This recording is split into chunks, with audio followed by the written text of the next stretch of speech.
South ఇండియాలోనే biggest sorry store మన Varahi silks మన విజయవాడ ఎంజీ రోడ్లో ప్రారంభం. Hi, welcome to my review.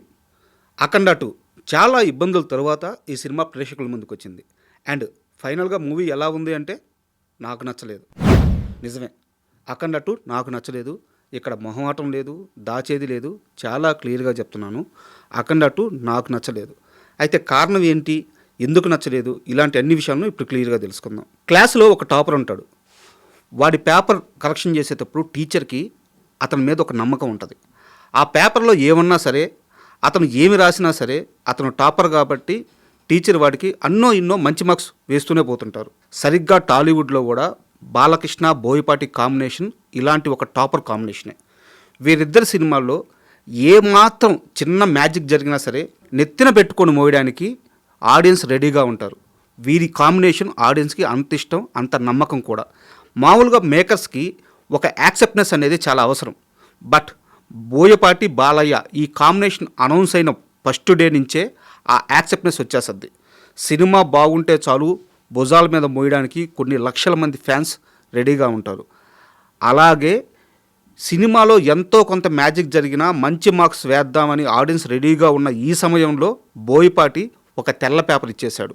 అసలు ఏమీ రాయలేదు, ఎలాంటి మార్క్స్ వేయడానికి స్కోపే లేదు. బోయపాటి బాలయ్య సినిమాలో లాజిక్స్ గురించి మాట్లాడేంత సాహసం అయితే నేను చేయను. సినిమా అన్నాక ఎమోషన్ ఉండాలి కదా, ఎంగేజింగ్ సీక్వెన్స్లు ఉండాలి కదా. బాలకృష్ణ లాంటి మాస్ హీరో ఫైట్స్ చేస్తుంటే ఆడియన్స్కి పూనకాలు రావాలి కదా. లాజిక్ లేకపోయినా ఏదో ఒక మ్యాజిక్ అయితే జరగాలి కదా. అన్నిటికీ మించి బాలకృష్ణ లాంటి మాస్ హీరో ఉన్నాడు, ఇద్దరు హీరోలు ఉన్నారు, వాళ్ళకి స్క్రీన్ స్పేస్ దొరకాలి కదా. బ్యాడ్ లక్ ఏంటంటే అఖండ 2లో ఇవేవీ జరగలేదు. ఫస్ట్ హాఫ్ విషయానికి వస్తే అఖండ క్యారెక్టర్ ఏంటో, అతను ఏం చేయగలడో మనం అఖండ 1లోనే చూస్తున్నాం. కానీ అఖండ 2లో బోయపాటి అనవసరంగా క్యారెక్టర్ ఎస్టాబ్లిష్మెంట్ కోసం, స్టోరీ ప్రోగ్రెషన్ కోసం అనవసరమైన సీన్లు చాలా పెట్టేశారు. చాలా క్యారెక్టర్స్ వస్తుంటాయి పోతుంటాయి, మనం ఎంగేజ్ అవ్వం, కథ ముందుకు పోదు, కథలో ఒక ఫ్లో ఉండదు. మరోవైపు బాలకృష్ణ అసలు ఎక్కడా కనిపించడు. మొదటి బాలకృష్ణ కనిపించడు, రెండో బాలకృష్ణ కనిపించడు. అసలు సినిమాలో ఏం జరుగుతుంది తెలుసుకునే లోపల గంట సినిమా అయిపోద్ది. ఈ గంట లోపల ఆడియన్ ఒక్క దగ్గర కూడా ఎంగేజ్ అవ్వడు. అండ్ ముఖ్యంగా ఈ సినిమాలో పెద్ద బాలకృష్ణ ఒక పాటకి ఒక ఫైట్కి మాత్రమే పనికొచ్చారు. నిజానికి ఈ క్యారెక్టర్ లేకపోయినా సినిమాకి కానీ కథ ఫ్లోకి కానీ ఎలాంటి ఇబ్బంది ఉండేది కాదు. ఈ క్యారెక్టర్ని అనవసరంగా వేస్ట్ చేసేశారు. అండ్ చాలా ప్లే తర్వాత డిఆర్డిఓ సీక్వెన్స్ ప్లే అవుద్ది. ఆ సీక్వెన్స్ ఏది కూడా ఎంగేజింగ్గా లేదు అండ్ ముఖ్యంగా నమ్మబుద్ధిగా లేదు. మనం ముందే చెప్పుకున్నాము, డిఆర్డిఓ సీక్వెన్స్ కానీ లేకుంటే ఆ వైరస్ సీక్వెన్స్లు కానీ ఎక్కడా కూడా ఆకట్టుకోవు అంటే సీన్లు గొప్పగా లేవని కాదు, గొప్పగా తీయలేదని కాదు. బాలకృష్ణ ఎక్కడా కనిపించడం లేదు. సగటు తెలుగు సినిమా మాస్ ఆడియన్ థియేటర్కి వెళ్ళి బాలకృష్ణ లాంటి హీరోని చూద్దామని చెప్పి రాత్రి 10 గంటలప్పుడు, రాత్రి 1 గంటప్పుడు థియేటర్లో కూర్చొని ఉంటే బాలకృష్ణ కనిపించకుండా ఏదేదో కథ నడుచుకుంటూ పోతుంటే అది కూడా బోయపాటి సినిమాలు. సో ఆడియన్ ఎక్కడ ఎంగేజ్ అవుతాడు? అఖండ 2లో జరిగిన పొరపాటు ఇదే. ఇక్కడే సినిమా ట్రాక్ తప్పేసింది. ఇక కుంభమేళాలో ఆ సీక్వెన్స్ మొత్తంలో కొన్ని ఒరిజినల్ షాట్స్ కనిపిస్తాయి. ఇక్కడ మాత్రం బోయపాటిని ఒక మేకర్గా మాత్రం ఖచ్చితంగా అభినందించి తీరాల్సిందే. బోయపాటికి సాధ్యమయ్యే షాట్స్ అవి, ఇంకా మరి ఏ మేకర్ కూడా వాటిని కనీసం కన్సీవ్ చేయలేరు. సో ఇక్కడ బోయపాటికి ఫుల్ మార్క్స్ పడతాయి. అండ్ ఇంటర్వెల్ సీక్వెన్స్ ఒక 15 నిమిషాలు ఉంటుంది. అరాచకం, అద్భుతం, ఇంకా మాటలు లేవంతే, అంత గొప్పగా ఉంటుంది. బట్ ఇక్కడ కూడా గుర్తుపెట్టుకోండి, లాజిక్స్ గురించి, సైన్స్ గురించి అస్సలు మర్చిపోవాల్సిందే. అఖండ ఫస్ట్ హాఫ్ చూశాక సినిమా పైన చాలా వరకు నమ్మకం పోతుంది. కానీ బాలకృష్ణ బోయపాటి వీళ్ళిద్దరి మీద ఒక నమ్మకం ఉంటుంది. అండ్ ఇంటర్వెల్ ఆ ముగిసిన తీరు, ఫస్ట్ హాఫ్ ముగిసిన తీరు ఎంతో కొంత ఆశలను అయితే రేకెత్తిస్తుంది. సో దాంతో సెకండ్ హాఫ్ ఎలా ఉండబోతుంది అన్న ఒక చిన్న క్యూరియాసిటీ అయితే మొదలవుతుంది. ఆడియన్స్ ఆశపడినట్టే సెకండ్ హాఫ్లో కొన్ని మంచి సీక్వెన్స్లు పడ్డాయి. అండ్ ఇవి వేటికవి చాలా గొప్పగా కూడా ఉన్నాయి. వచ్చిన సమస్యల్లా ఈ సీక్వెన్స్లు ఏవి కూడా కథలో కూర్చోలేదు, కథను ముందుకు నెట్టలేదు. ఇంకా చెప్పాలంటే కథను వెనక్కి లాగాయి, ఆడియన్స్ సహనానికి పరీక్ష పెట్టాయి. అక్కడ కొన్ని కోట్ల మంది ప్రాణాలతో పోరాడుతూ ఉంటారు. ఇక్కడ ఆ వైరస్కి సంబంధించిన డ్రగ్ బాలకృష్ణ కాపాడుతూ ఉంటారు. సో ఆ డ్రగ్ బాలకృష్ణ చేతిలో ఉంది, పాప చేతిలో ఉంది, వీళ్ళు వెళ్ళి వాళ్ళకి ఇచ్చేస్తే వాళ్ళు బతుకుతారు. ఆడియన్స్ మైండ్ సెట్ మొత్తం దీన్ని ఆడిటోరియం 3 అంటారు. ఆడిటోరియం 3 అంతా కూడా వాళ్ళు ఎక్కడ బతుకుతారు, వాళ్ళని ఎప్పుడు బతికిస్తారు, వాళ్ళు ఎలా సేవ్ అవుతారు, ఈ మైండ్ సెట్తో ఉంటే ఇక్కడ బాలకృష్ణ అఖండ క్యారెక్టర్ అనమాట. ఇక్కడ వచ్చేసి లెక్చర్స్ ఇస్తూ ఉంటుంది. అంటే గొప్ప సీన్లే, సనాతన ధర్మం గురించి, హిందూ దేవుళ్ళ గురించి చాలా గొప్ప సీన్లే. కానీ ఆడిటోరియం 3 అంతా కొన్ని లక్షల మంది, కొన్ని కోట్ల మంది ప్రాణాలతో ఫైట్ చేస్తున్నప్పుడు, ప్రాణాలు పోతున్నప్పుడు సగటు తెలుగు సినిమా హీరో మాటలు చెప్పకూడదు, చేతలతో వాళ్ళందరినీ కాపాడాలి. దాని తరువాతే ఇంకా ఏదైనా. ఇక్కడ బోయపాటి పూర్తిగా ట్రాక్ తప్పేశారు. అండ్ ఇక విలన్గా నటించిన ఆది పినిశెట్టి గురించి ఎంత తక్కువ మాట్లాడుకుంటే అంత మంచిది. ఎందుకంటే ఈయన ఫ్లాష్ మ్యాన్లా అలా వచ్చి ఇలా హీరో చేతిలో చనిపోయి అలా మాయమైపోతాడు. సో ఆది పినిశెట్టి ఎప్పుడు వచ్చాడు, ఎందుకు వచ్చాడు, ఎందుకు చనిపోయాడు ఎవరికీ అర్థం కాదు. ఇంత లాజిక్లెస్ ప్లేలో కాస్త ఉపశమనం ఏంటంటే అమ్మ సెంటిమెంట్. ఆ అమ్మ సెంటిమెంట్ సీక్వెన్స్ అంతా కూడా ఏకంగా శివుడే రావడం, అమ్మతనం గురించి, శివతత్వం గురించి కొన్ని గొప్ప డైలాగులు పడడం, ఆ ఎమోషన్ క్యారీ అవ్వడం, ఖచ్చితంగా ఇక్కడ ప్రతి ఆడియన్స్ సినిమాతో ఎంగేజ్ అవుతాడు. అండ్ ఇది పెద్ద రిలీఫ్ కూడా. అమ్మ సెంటిమెంట్ పండాక ఇకనైనా అఖండ 2 ట్రాక్ ఎక్కిందని మనం కాస్త సంతోషపడే లోపల ఆ సంతోషాన్ని కూడా మిగల్చడు బోయపాటి. అఖండాన్ని ఏకంగా ఒక దేశం మీద యుద్ధానికి పంపిస్తారు.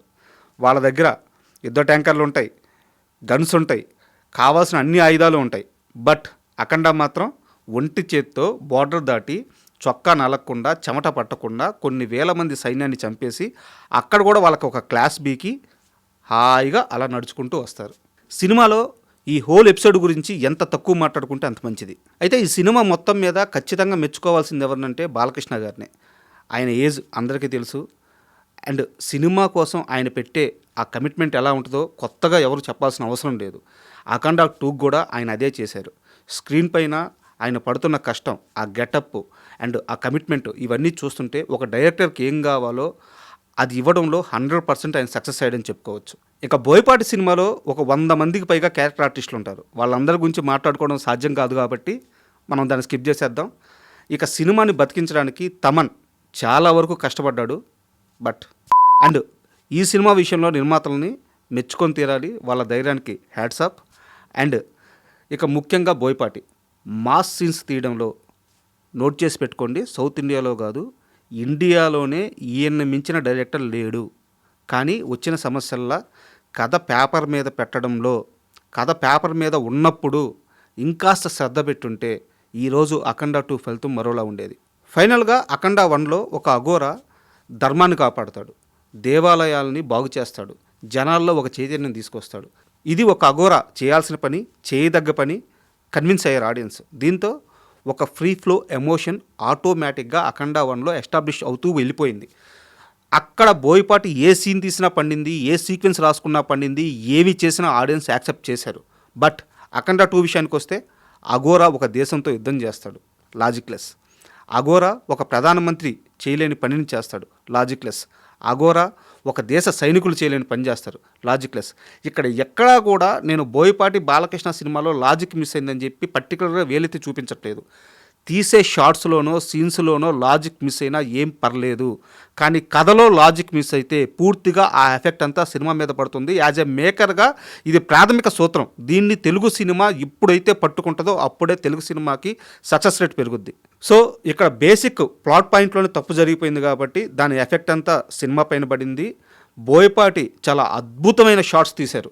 నిజానికి ఇప్పటి వరకు తెలుగు సినిమాలో ఇలాంటి మాస్ షాట్స్ మనం చూసి కనీసం ఊహించుకోవడము, అలాంటి షాట్స్ పడ్డాయి.